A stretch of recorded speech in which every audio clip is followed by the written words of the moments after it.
Good afternoon everyone. Myself Dr. Sanyukta Davle. And myself Dr. Shrutika Thapre. Today we are going to demonstrate all the maneuvers required for the delivery of breech. What is breech? When the fetus is in longitudinal lie with the presentation of lower pole, that is buttock. Seen in 20% at 28 weeks and 3.5% at 36 weeks. Most common position is the sacro-anterior position. Types of breech. Complete breech, where baby will be in the attitude of flexion in all joint. Incomplete breech are of three types. Frank breech, where there will be extension at bilateral knee joint. Footling breech, where there will be extension in unilateral or bilateral knee and hip joint. Kneeling presentation, where there will be extension at bilateral hip joint. There are three types of vaginal breech delivery: spontaneous delivery, partial assisted delivery, total breech extraction, which is done in delivery of second twins. Guidelines for breech delivery. All instruments like forceps should be kept ready. Anesthetist, neonatologist and assistant should be available. Never to rush, wait and watch, never pull from below but push from above. Back should be always kept anterior. Generous episiotomy to be given. All facilities for neonatal resuscitation and emergency caesarean section should be available while attempting of labor in vaginal breech delivery. Delivery of buttocks. Buttocks engage in oblique diameter. The engaging diameter is bitrochanteric diameter of 10 cm. Anterior buttocks rotate first after touching the pelvic floor by 1/8 of the circle. Then anterior buttock hinges under the pubic symphysis. Posterior buttock deliver first by lateral flexion of spine, followed by anterior buttock. Delivery of the shoulders. Shoulder engage in same oblique diameter as that of buttock. The engaging diameter is biacromial diameter of 12 cm. Anterior shoulder rotate first after touching the pelvic floor by 1/8 of the circle. Then anterior shoulder hinges under the pubic symphysis. Posterior shoulder deliver first, followed by the anterior shoulder. Delivery of aftercoming head of breech. Head engage in oblique diameter. Sagittal suture lies in opposite oblique diameter. Head rotates by 1/8 of the circle in sacro-anterior position and 3/8 of the circle by sacro-posterior position. Rarely it rotates posteriorly. That should be prevented by the obstetrician. With further descent, flexion of head with aid of uterine contraction, aftercoming head is delivered by the movement of flexion. Chin is delivered first, followed by mouth, nose, brow, vertex and occiput. For delivery of aftercoming head of breech. Burn-Marshall method. Baby is hung by its own weight. Assistant gives suprapubic pressure in downward and backward direction, also known as crystallar or nojoc maneuver. Nape of the neck is seen under the pubic arch. Ankles held by the fingers. Steady traction is maintained, forming a wide arc of the circle. Trunk is swung in upward and forward direction. Perineal support to be given by the obstetrician. Wiegand-Martin maneuver. Middle finger of left hand is kept in the mouth of the baby. Index and ring finger of the left hand is kept on the malar prominence. Modified Morrissey-Smellie maneuver is also called as malar flexion and shoulder traction. Baby is placed on supinated left forearm with the limbs hanging on either side. Middle and index finger of the left hand on malar prominence.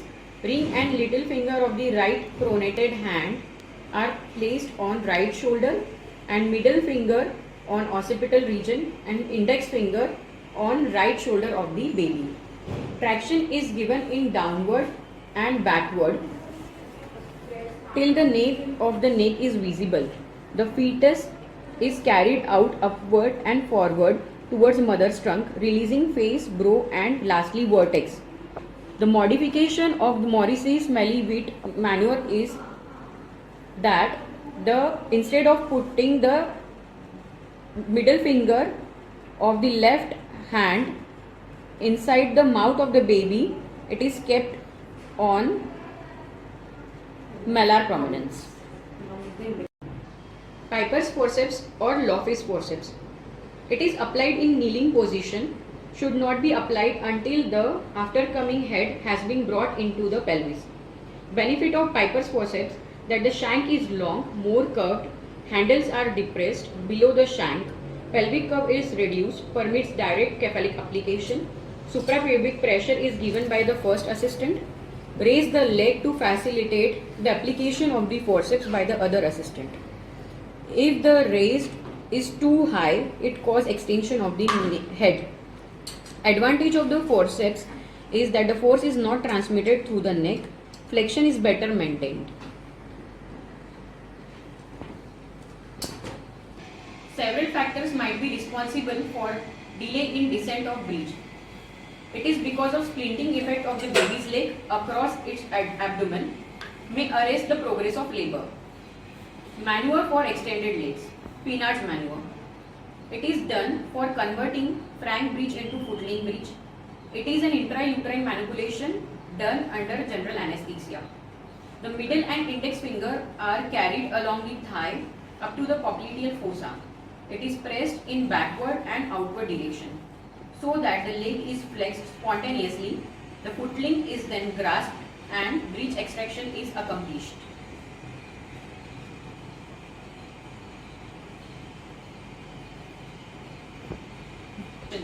Moderate traction is exerted by a finger in each groin.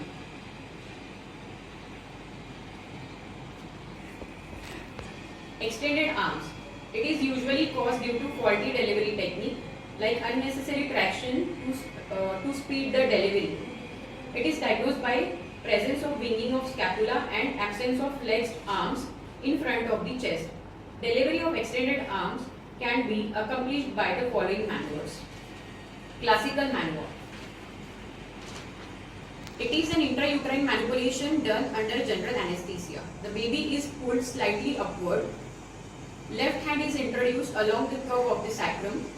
With the firm pressure over the humerus, the posterior arm is pushed over the baby's face.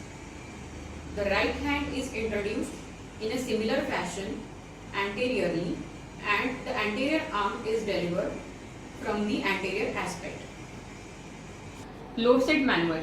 Its advantage over classical method is that general anesthesia is not needed as intrauterine manipulation is nil and hence it is preferred. The maneuver is started only when the inferior angle of the scapula is visible underneath the pubic arch. The baby is wrapped in a sterile warm towel and grasped in femoropelvic grip. That is, the thumbs of the operator are parallel to the vertebral column and fingers on anterior superior iliac spine. The baby is slightly lifted to cause lateral flexion of the trunk. The trunk is rotated through 180 degrees. Downward traction is maintained. The posterior arm will emerge beneath the pubic symphysis arch and is hooked out. The trunk is rotated in the reverse direction to deliver the anterior arm. Buccal displacement of arm. The arm is extended at the shoulder, flexed at the elbow and lies behind the fetal head. The baby may then be impacted at the pelvic inlet. The baby is grasped in femoropelvic grip. The trunk is rotated in 180 degree in the direction to which the hand is pointing. The friction exerted by the birth canal serves to draw the elbow forward and the arm can then be delivered by low-set maneuver. If both the arms are nuchal, the body is rotated in one direction to free the first arm, which is then extracted, and then in the opposite direction to free the other arm. Anterior position of the head when the fetal back fails to rotate anteriorly. Prav's maneuver is done to effect the delivery of the fetus. Two fingers are placed over the shoulder of the back down fetus and upward and outward traction is made. The legs are grasped and the baby is swung over the mother's abdomen. Thus, occiput is born over the perineum. Remember the mnemonic careful while conducting assisted breech delivery.